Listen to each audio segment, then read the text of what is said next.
この番組はBuyeeの提供でお送りします。私の好きな言葉です。You've no idea how long I've been waiting to let out my full, complete thoughts on SHIN Ultraman since I first watched it back in July at the New York Asian Film Festival, and then Anime Frontier in December. Because not only is SHIN Ultraman easily one of the best superhero films to come out in recent years, it is perhaps the greatest achievement in modern Japanese special effects since the Attack on Titan duology, which, hot take, I know, and those were the greatest achievement in Japanese special effects since the 90s Gamera trilogy. I'm noticing a trend, do you? Being the sixth installment in what is known as the Shin Japan Heroes universe, and initially starting life as a pitch for a remake of SHIN Ultraman by Hideaki Anno, SHIN Ultraman is a modern reimagining of the classic Ultraman series from 1966 that we all know and love, brought to life by legendary tokusatsu filmmaker and director Shinji Higuchi and writer Hideaki Anno, who you may know as the creator of this one obscure anime called Neon Genesis Evangelion,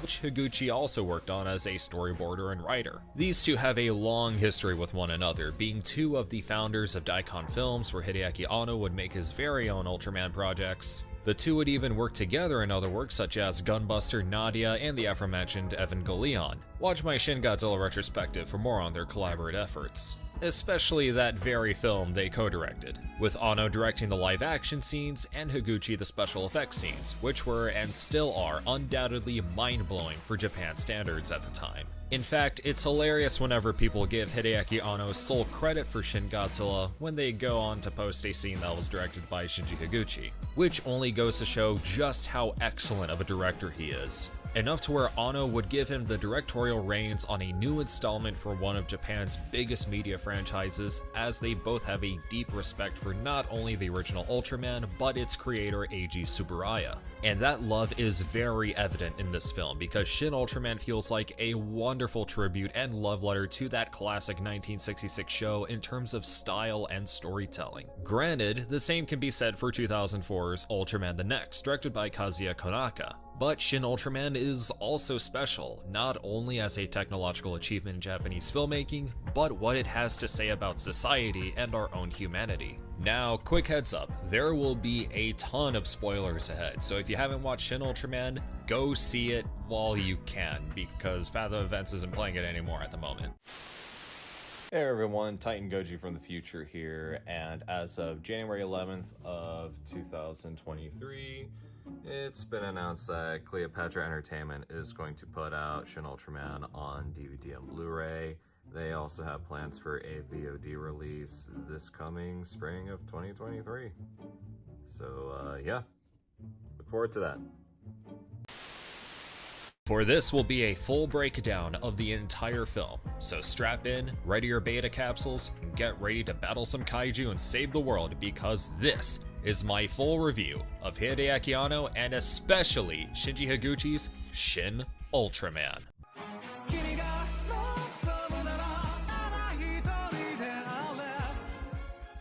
But first, I want to give a very special shout out to this video's sponsor, Buyee. Buyee is an online proxy service where you can shop through a multitude of online stores and purchase items straight from Japan. All you gotta do is find a store, search for your item in Japanese, put it in your cart once you find it, then go ahead and place an order, as it will eventually find its way to Buyee's warehouse, where you will then pay for a shipping plan and you're good to go. At first, you'll see secondhand stores like Yahoo Auctions and Mercari, but you can find official merchandise as well, like Premium and Bandai for example. Are you an Evangelion fan? You can shop at the Evangelion store. You a Godzilla fan? Then the Godzilla store is just for you. Buyee has all sorts of stores for your needs, like Pompeii Mall Japan, where you can pretty much find anything from books, video games, clothes, electronics, furniture, and so forth. But I'm not done yet! Recently, Shinji Higuchi just came out with a new book that consists of his production notes on films like Giant God Warrior Appears in Tokyo, Attack on Titan, Shin Godzilla, and even SHIN Ultraman. I can just find it at Rakuten and make a purchase. Also, Buyee actually revised their fees lately, so if you order from Yahoo, Mercari, or Rakuma, you receive no payment fee. And as for package consolidation, which is if you ever want items shipped in the same package, it's absolutely free. And the best part, Buyee is giving away free 2,000 yen coupons to anyone who signs up with a link in the description. Shopping for Japanese products has never been easier, so go shop at Buyee today and feel free to let the world know about its wonders, and be sure to sign up with a link in the description for a free 2,000 yen coupon.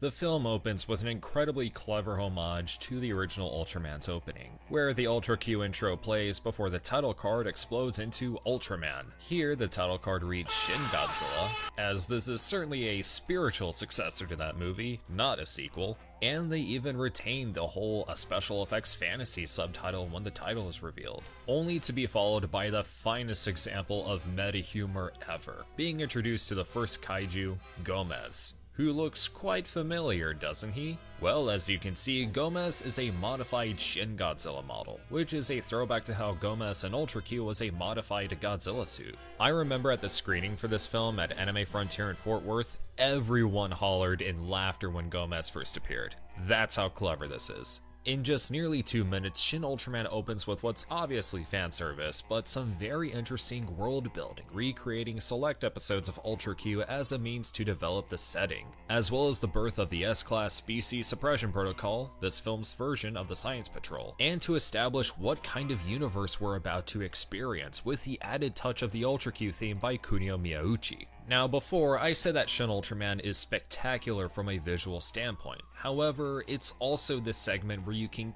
kinda see that they had to cut corners in some areas. The first real instance being that Pagos is just Naranga and Gabora mixed together, looking almost nothing like the original Pagos, other than that it's basically a reused Baragon design. And they even go as far as to provide an in-universe explanation as to why this is, which, yeah, seems like an afterthought, but is a reference to the constant reuse of the Baragon suit throughout Ultraman. Both Higuchi and Anno have shared their grievances about the limitations they had to work with regarding Shin Ultraman's production, one of which being the special effects, which there's so much of in this movie, which is only more impressive when you find out that Shin Ultraman was made on a budget of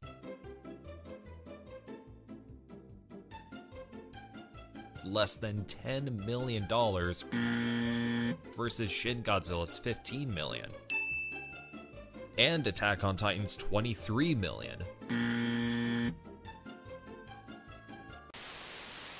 Which unfortunately goes to show the Japanese film industry's waning interest in tokusatsu productions, as it's normally viewed as kid stuff for television, and that the current state of the Japanese film industry isn't quite the best, with lots of filmmakers and creatives, including that of Takashi Miike and Aiko Fujitani, suggesting that it's either dying or still has a long way to go. And even so, Shin Ultraman still delivers an unbelievable spectacle and compelling story, despite some apparent shortcomings that keep it from being a perfect film. Even when considering that this movie was also a victim to the COVID-19 pandemic, seeing several delays before its official release a year after it was originally intended, being Ultraman's 55th anniversary in 2021. But let us continue. The story then kicks off in what's basically the show's equivalent to Ultra Operation Number 1, with the appearance of the monster Naranga, which I personally feel should have been Bemilard to have the transition from Kaiju to Seijin make a little more sense, but hey, we already have Beast the One. This is also where we get a feel of the film's episodic structure that will continue for the rest of it, as each Kaiju and Seijin appear one at a time, almost like a string of episodes tied together to form a single feature. And you know what? It works very well, and keeps the film at a steady pace as it never drags on for too long anywhere, which was a common complaint that was present in Shin Godzilla, especially regarding its third act before the climax. Here we meet the S-Class Species Suppression Protocol led by Hidetoshi Nishijima of Drive My Car and Kamen Rider Black Sun playing Captain Tamura, who's not only Muramatsu's stand-in, but is possibly named after the character of the same name in Blood Type Blue. We also have Akari Hayami as the funny and smart Funaberi, obviously being inspired by the GOAT Ide, Daiki Arioka as Taki, who I wanna say is like an anti-Arashi, as he's not much of a tough guy as he is, but he also studies quantum mechanics. And this brings us to Takumi Saito as Shinji Kaminaga, who, as you can guess, is this story's Shin Hayata, We actually don't know a whole lot about him, but there's a reason for that, as we'll get into later. During Naranga's attack, an evacuation order is called, but Kaminaga notices a straggler which he runs out to save, but gets seemingly knocked down in the process as Ultraman makes his entrance, sporting one that's not only similar to that of Gort from 1951's The Day the Earth Stood Still, which very much hits home how alien this take on Ultraman feels, but we see that Ultraman is completely silver, donning his Type A look, which is a throwback to his debut in the Birth of Ultraman special, which was in black and white. There's also the fact that this Ultraman is missing his color timer, which was intentional as this take is based more on the original concepts by Ultra Series designer To Narita, specifically his 1983 painting, The Incarnation of Truth, Justice, and Beauty. There was even a prototype suit of Ultraman that wasn't sporting the famous color timer. And I adore how whenever he moves, his skin folds in a way that is reminiscent to that of an Ultraman suit, and that the skin texture is very similar to the materials that were used to make those suits. Love that attention to detail. It's also worth noting that Bin Furia was brought back to play Ultraman again, as the CG model for Ultraman was built around him. Ultraman would also be portrayed by Hideaki Anno in several scenes, making his Ultraman journey come full circle, as well as stunt actor Shuhei Kumamoto, and in some cases Japanese pro wrestler Makoto Arakawa. And then we get our first Spacium Beam, which was actually created in the same exact fashion as it was more than 55 years ago, as Sadao Izuka, who was initially uncredited for the Spacium Beam's creation, was brought back to create the effect once more. And of course, we have that classic Miyauchi score that gives the film a lot of its fun flair, sound effects included, on top of that sweet Akio Jisoji inspired cinematography, and that cute little SSSP plush you see everywhere in the same fashion as the Tanuki plush from the Ultra Q movie, Legend of the Stars, which just so happens to be directed by Akio Jisoji, and is a film Shinji Higuchi worked on as a storyboarder. Of which the overall visual style of Shin Ultraman, as well as having a plot involving extraterrestrials, is eerily similar to that film. Another thing worth noting is that while the kaiju in Shin Ultraman are depicted in CG via motion capture, the actual suits from Tsuburaya were used as a basis for their movements, which is not only poetic considering Ultraman's influence on tokusatsu and what it's done for it, but incorporates it in such a unique way. In some fashion, we are still watching men in suits depict these titans of wonder and astonishment beyond our imagination. And after the appearance of Ultraman and Naranga's defeat, this then brings us to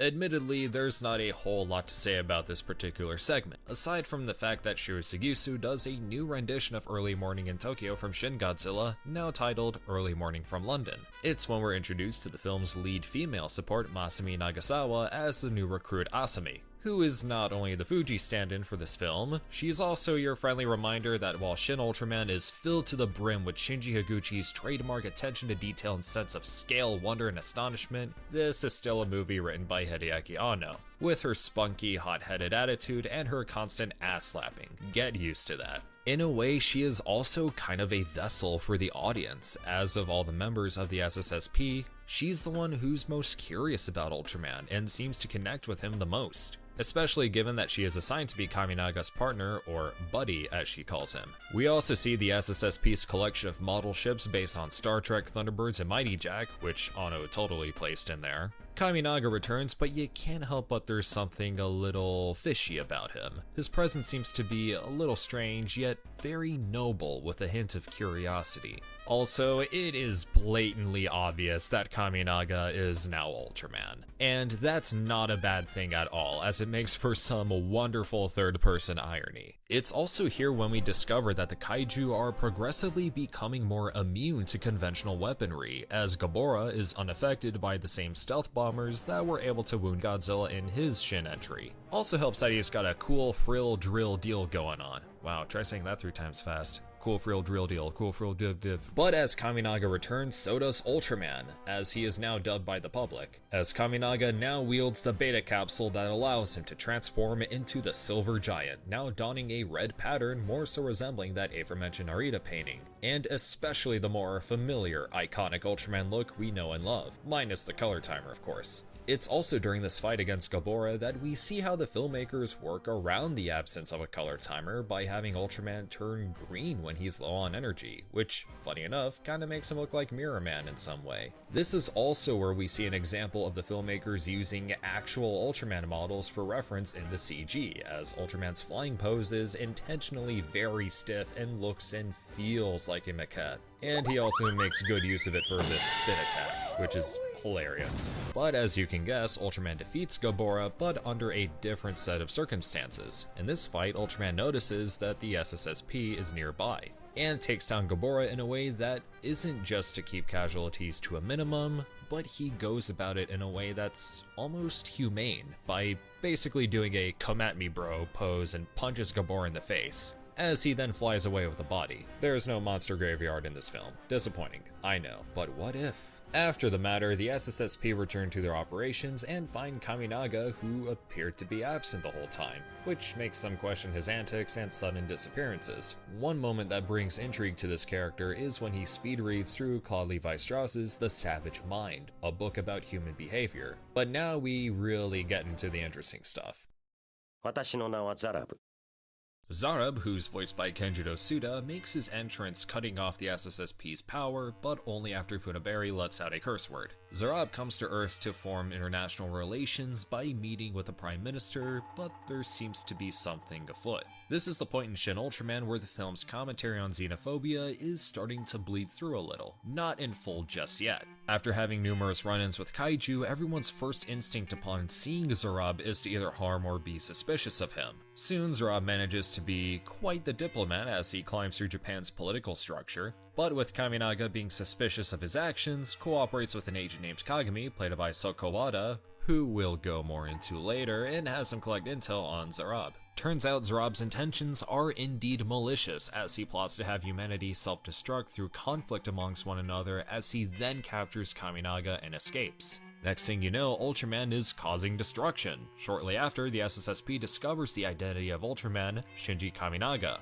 only for this information to be leaked all over the world. Meanwhile, Zarab proposes a plan to exterminate Ultraman after giving them information on what he is capable of, such as how he flies, his use of Spacium-133, and so forth. I also love how freaky this take on Zarab is. It's very much a modernization of his classic look, but now having a back that is completely transparent, like yeesh, really makes his presence more unsettling than it already is. However, predicting that this would happen, Kaminaga placed his beta capsule in an envelope hidden with Asami's personal effects, and while the SSSP go out to handle the evil Ultraman, Kagami meets with Asami, and they follow a trail that Kaminaga left behind so they could find his whereabouts, meaning the Ultraman that is attacking now is a fake.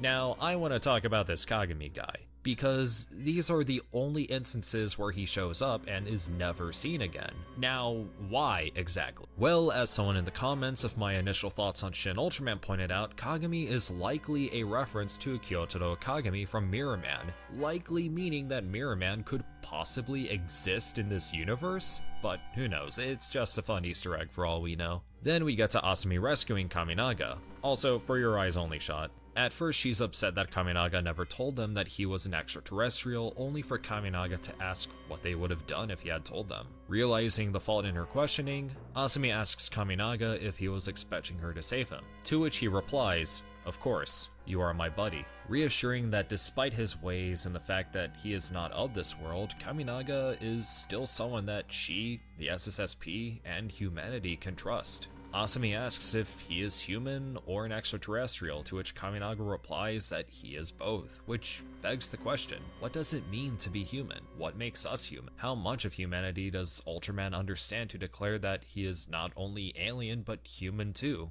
But more on that later. In the midst of the fake Ultraman's rampage, Asami is captured and Kaminaga, now with the beta capsule returned to him, transforms into the Silver Giant once more, rescuing Asami from the fake Ultraman's clutches and engaging in battle. The fight plays out almost the exact same as the fight in the episode Brother from Another Planet in terms of the fight choreography, even going as far as to mimic the exact moment Benfuria shatters one of the eyes of the fake Ultraman suit. And it's also at this point that I realized that there was something missing. Not once in this entire film does Ultraman ever do any of his trademark shouts and grunts during the fights. a trait that is so commonly associated with the character that it's almost inseparable, almost like Spider-Man and his quipping. And yet, I'm not actually bothered by it. Somehow the absence of the famous only makes Ultraman more mysterious, which, considering the tone of this film, somehow works? Eventually, it is revealed that the fake Ultraman was Zarab all along, as the two then engage in an aerial battle that is nothing short of spectacular. There is also a bit of influence from Baltan's fight in the original, especially with how Ultraman finishes Zarab. And with Ultraman's identity being revealed and Zarab exposed, Kaminaga goes into hiding, his whereabouts completely unknown due to the possibility of being taken advantage of. The Japanese government even pronounces him as dead, and this is when we enter.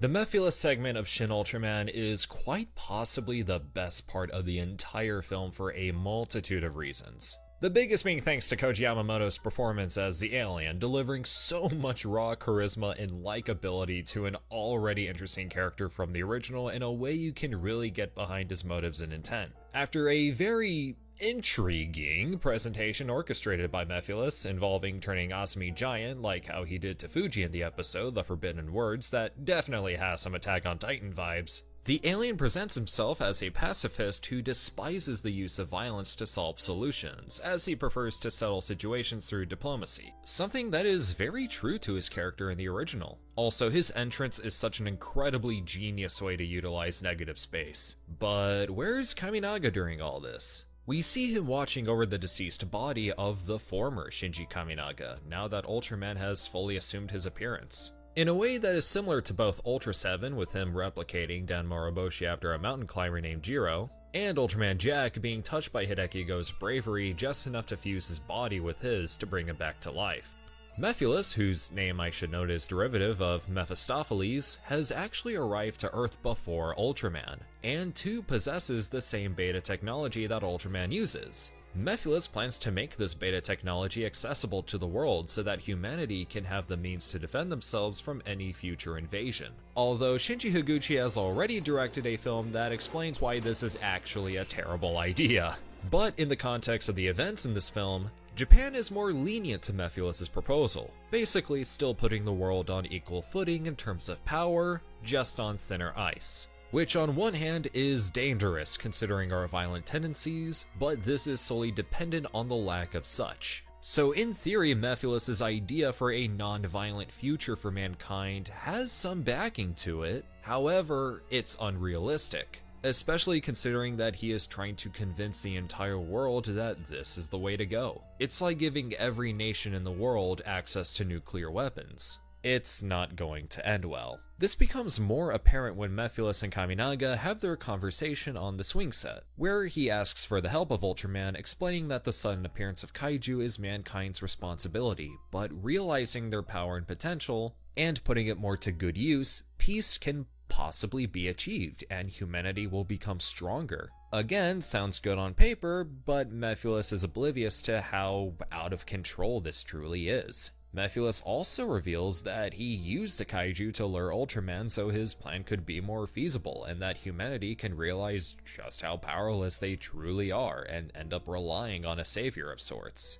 I'll get more into this later. By the way, I love how the orb in the beta capsule and beta box resembles the meteor Ultraman arrived on Earth in during the first episode of the original series. Ultraman obviously refuses to cooperate with Mephilus as he is simply an observer of the people of Earth, and would rather not get tangled in their progression in a way that could hinder it, as they both settle things over a drink, only for Mephilus to ask Ultraman if they could split the bill. Oh, I love this guy. We also see a rather familiar face show up in this film, and despite what you may think, Yutaka Takanouchi isn't reprising his role as Akasaka from Shin Godzilla, as his inclusion in the film is really more of an Easter egg than anything, especially considering how Tsuburaya would have a bunch of Toho stars come onto their shows back then, like Kenji Sahara and Akihiko Hirata. Mephilus holds a political gathering presenting the beta technology, and Ultraman, who followed the scent of Asami through the Planck brain dimension, likely named after quantum physicist Max Planck, crashes the party and steals the tech.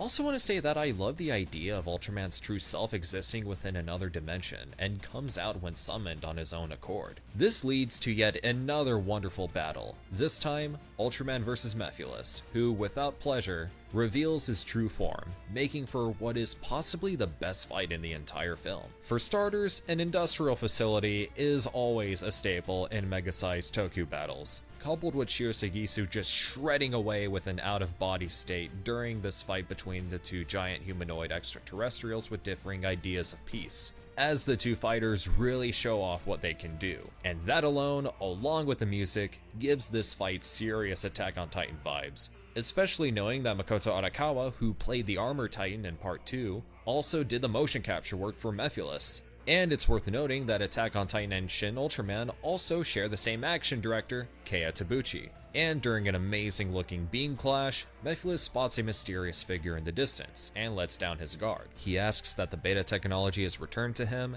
as he then leaves planet Earth. Then, things take a turn. Zaffi's introduction in Shin Ultraman is the moment where we get more insight as to who Ultraman, or Lipia as he was originally known, as it is a name that has no real meaning according to Shinji Higuchi, is as a character in this universe. We find out that he is a member of a race of intergalactic watchmen that oversee the universe and decide the fates of entire star systems based on their natural progress to ensure stability. Zaffi was given the authority to watch over the Earth, and through its multiple appearances of kaiju and alien invaders, it has been decided by the higher powers of the Planet of Light that Earth and its solar system is to be wiped out. Up to this point, Ultraman has seen both the best and worst of humanity and believes that despite being a young species with lots to learn, they still have potential. This also ties back to the parallels with The Day the Earth Stood Still, a film about human behavior and whether or not it is too late to be redeemed for our violent tendencies as a species, quick to anger and prejudice. However, Zaffi is not willing to take that risk, and brings with him a device that can transform into a giant living superweapon capable of destroying entire galaxies.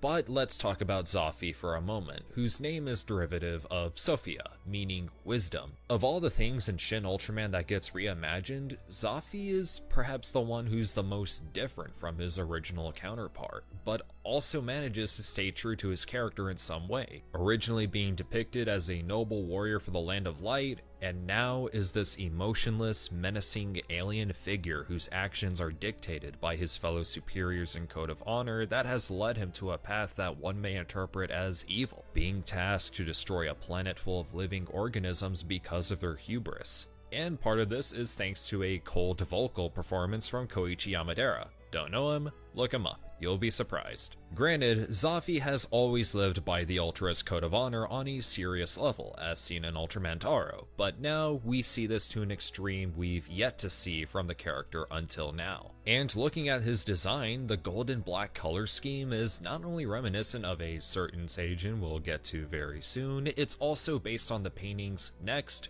and Ultraman Divine Change by Tolnarita, both depicting aliens sporting these colors. His pattern is also pretty similar to that of Ultraman Jax, with the additional tracings around the pattern on his skin, likely a nod to the fact that Shin Ultraman was originally a pitch for a Return of Ultraman remake that Ono had in mind. And considering that one is his, and also my favorite of the Ultra series, it would make sense to pay at least some tribute to that, especially since his hit anime Sega Genesis Eggs and Jelly, okay, I'll stop, had plenty of homages to that series in particular. Also funny when you consider that in his first appearance in Ultraman Ace, Zaffi was a modified Jax suit, and here he has a funny close-up like in Ultraman Ace. And along with Zaffi comes Ultraman's greatest challenge yet.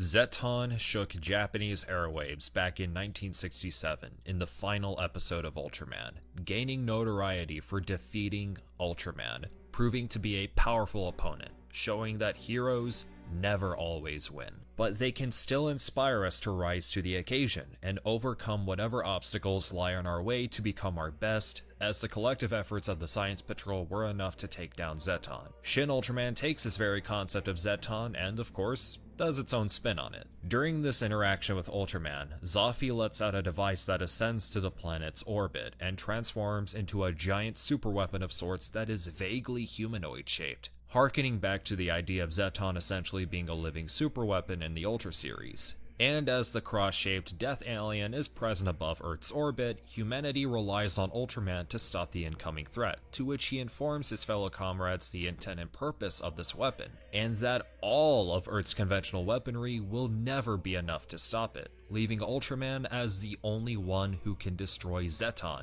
It's worth noting that this idea of Zafii bringing Zeton to Earth actually originates from an error that was published in Special Issue 30 of Great Monsters March, which claimed that Zafii controlled the alien Zeton. This error likely stems from a possible concept from Tsuburaya, as they were the ones who gave the publishing company Kodansha the information, which I guess goes to show that there really are no mistakes, but happy accidents in this case, because it honestly makes for a gripping narrative, in comparison to Zafii only showing up towards the end of the last episode and doesn't show up again until a later entry. Now, Zeton's design in this film perfectly captures why these redesigns work, especially in the terms of the Seijin. While Naranga and Gabora were portrayed via motion capture, via suitmation, Zara, Mephiles, and Zeton are executed in ways that are not exactly practical with suitmation, going for these outlandish and alien designs that are not only unique enough to stand on their own, but in some way stay very faithful to what made these designs so appealing, interesting, and memorable in the first place. Mahio Maeda did wonderful with these designs. One moment that sticks out to me is when Kaminaga approaches the SSSP to inform them about Zafii and Zeton. While the government comes to take him into custody, Kaminaga is warned that the lives of the SSSP won't be guaranteed depending on his next move, only to respond, "Intimidation is a terrible thing for a human to do," and in a bluff tactic, threatens to wipe out humanity himself. When asked if that's not intimidation as well, Kaminaga replies, "It's negotiating on equal terms." While an alien, Ultraman has learned so much about humanity that he is not only willing to go down to their level, but is also smart enough to pull off a bluffing tactic to protect the people he can very well consider as friends. It's very subtle, but in a way, Ultraman has become human. Hey guys, TitanGoji from the future again. I just wanted to go back real quick and acknowledge the acting performances of Yutaka Takanouchi, Tetsushi Tanaka, and Kyusaku Shimada. They're not in relatively big roles in this movie per se, but I didn't want to just outright dismiss them, because considering what little they work with,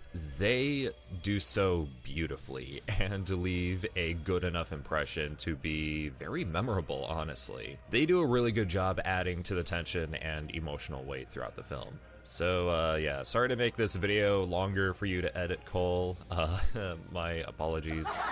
Anyway, proceed. And with nothing to do, Ultraman decides to take on Zeton alone, hitting him with a wide variety of Spacian-based attacks, but to no avail, as Zeton unleashes a ton of firepower that renders Ultraman completely helpless, and thus, Ultraman is defeated. Falling after his defeat, Zafii tells Ultraman that his efforts are of no use, and all he can do is watch as humanity is inevitably wiped out. But instead of accepting this fate for mankind, Ultraman insists that humanity will persist. Should also note that Ultraman fighting Zeton in space may have been influenced by Ultraman vs. Jackal, which also featured Koichi Amadera, as well as Megumi Hayashibara. In the case of this defeat, Ultraman left behind everything there is to know about beta technology and the Planck Brain Dimension to the SSSP, in hopes they conduct a plan to defeat Zeton. Humanity had trusted Ultraman before. Now, it's time for Ultraman to place his trust in humanity. And after a rather calm yet unnerving montage of people going about their day with Zeton looming above, the SSSP makes their move. And now, for the moment of truth. Utilizing the information that was given to him by his comrades after his recovery, Ultraman prepares a second attempt at destroying Zeton by opening a black hole through the Planck Brain Dimension. But right before Ultraman takes on Zeton once more, something extraordinary happens.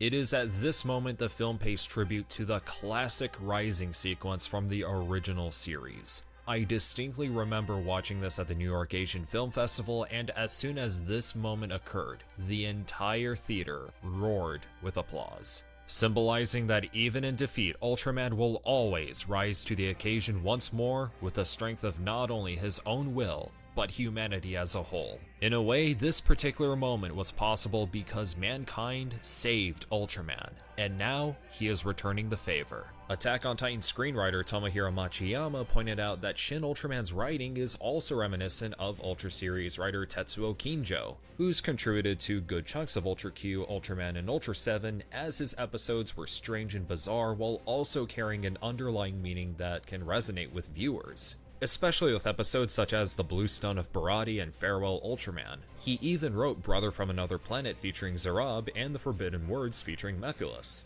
Although in a case like this, the Ultra Guard Goes West two-parter from Ultra 7 carries a similar meaning in that in our darkest times, there is always hope, and we can accomplish anything that stands in our way no matter how badly we get beaten to the ground.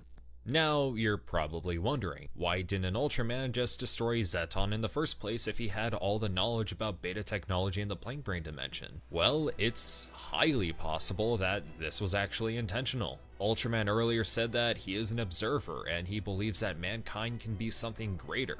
So instead of just taking care of Zeton from the get-go, he intentionally loses after giving humanity everything there is to know about the Plank Brain dimension so that they can be left to their own devices and conduct their own plan to defeat Zeton without fully relying on Ultraman, but their wit. As a result, Ultraman allows mankind to use him as a tool for their future to take on Zeton, proving that after all, humanity is worth saving. Thinking about it more, if Ultraman were to defeat Zeton right away, then it probably would have led to more catastrophic results. Who's to say that this isn't the only Zeton? Who's to say that others like Zoffy and Lipia wouldn't arrive on Earth and take matters into their own hands? This was Ultraman's way of allowing humanity to redeem itself. Or perhaps I'm just reading too deep into it and it's just as simple as Ultraman truly not knowing how to defeat Zeton and trusted humanity to find a solution. And with the ingenuity of both Ultraman and humanity, Zeton is finally defeated. However, Ultraman is sucked into the very black hole he had created.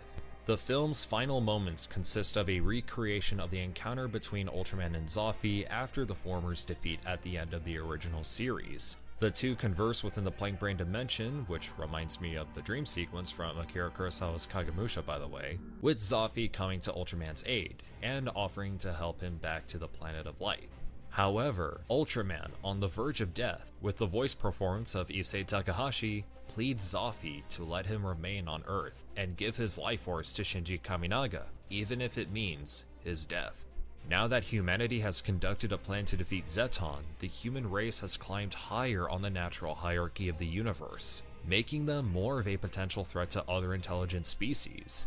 As a means to give humanity a fighting chance, Ultraman is sent back to Earth by Zoffy, who is touched by his proposal and dedication to preserve mankind, with Shinji Kaminaga coming back to life. Now, there is a lot to unpack here, and upon recent rewatches of the film, something had occurred to me, with Shin Ultraman being a story about redemption and what it means to be human. Whether intentional or not, Shin Ultraman is a Jesus allegory.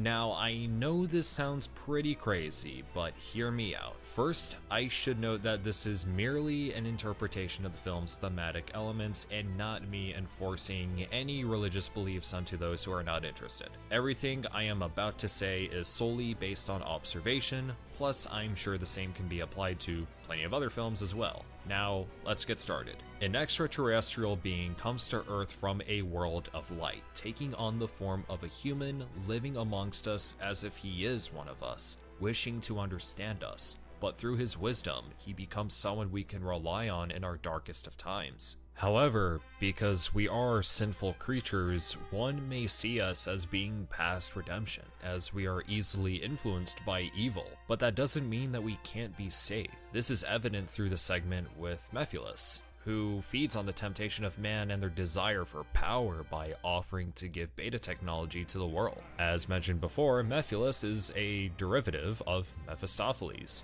commonly known as Satan. Plus, Mephiles appeared on Earth before Ultraman, much like Lucifer before Jesus Christ. And upon seeing Zophi, he refuses to fight Ultraman any further, as if he knows what Zophi is capable of, much like how Lucifer is familiar with God's might. When Zeton appears, in the shape of a cross mind you, we have a godlike entity who is preparing to unleash its wrath onto man, a wrath equal to that of a god, or God in this case, being Zophi. Ultraman sacrifices himself for mankind and its sins, only for Zophi to deem his sacrifice worthy enough to redeem mankind. Lastly, adding to the god parallels, Zophi's character makes a subtle change before and after Ultraman's sacrifice. God in the Old Testament is interpreted as a wrathful entity, but after Jesus' sacrifice and resurrection, he's interpreted as more merciful in the New Testament. Zophi plotted to destroy the Earth and its star system with Zeton through his code of honor, but his better judgment allows mankind to live after Ultraman convinces him of their potential. These parallels are made all the more interesting when you consider that Eiji Tsuburaya was actually Roman Catholic at some point in his life, and to perform Ultraman's iconic Specium beam, his arms must be in a cross formation, which would emit a beam of light. It's also worth noting that in Shin Godzilla, religious undertones tied to Buddhism with the concept of death and rebirth are present, so Ultraman having underlying themes relating to Christianity wouldn't be so far-fetched. But if Neo Geo Evangeo is anything to go by, it could all just be for aesthetic and flavorful storytelling. Wow, what a movie. Honestly, I can safely say that this is easily the best entry in the Shin Japan Heroes universe thus far. And not only is it thanks to the love and passion that duo Hideaki Anno and Shinji Higuchi have for the Ultra series combined with their imagination, but on one hand, the brilliant writing of Hideaki Anno with the marvelous expertise and craftsmanship of Shinji Higuchi on the other. While Hideaki Anno had put together a wonderful screenplay about coexistence and how mankind deserves redemption and how we can all aspire to become our greatest, Shinji Higuchi brought it to life with flying colors and with a fantastic sense of scale and wonder that is nothing short of awe-inspiring, all resulting in a product that, despite its minor shortcomings, manages to really capture what made the characters so beloved and iconic for the past half-century. And according to Anno's proposal for Shin Ultraman, he planned to have a trilogy of these films, with Shin Ultraman being the first, followed by continuation Shin Ultraman, and then Shin Ultra 7. With Shin Ultraman being the success that it is, a sequel sounds like a no-brainer. Though it is likely Anno will get burnt out after Shin Kamen Rider, so there's a chance we may not see one for a while, at the very least. Especially since Shinji Higuchi is wanting to move on to more original content, which, honestly, good on him. When the time comes, I cannot wait to see what Higuchi is truly capable of when acting on his own terms and ideas. God Warrior was great, The Floating Castle was great, Attack on Titan was great, Shut Up, You Know I'm Right, and this movie was great. So I will gladly wait patiently for the next Shinji Higuchi banger. From the fun and memorable characters full of personality to their excellent performances with its fast-paced, creative cinematography, astounding musical score, incredible action sequences,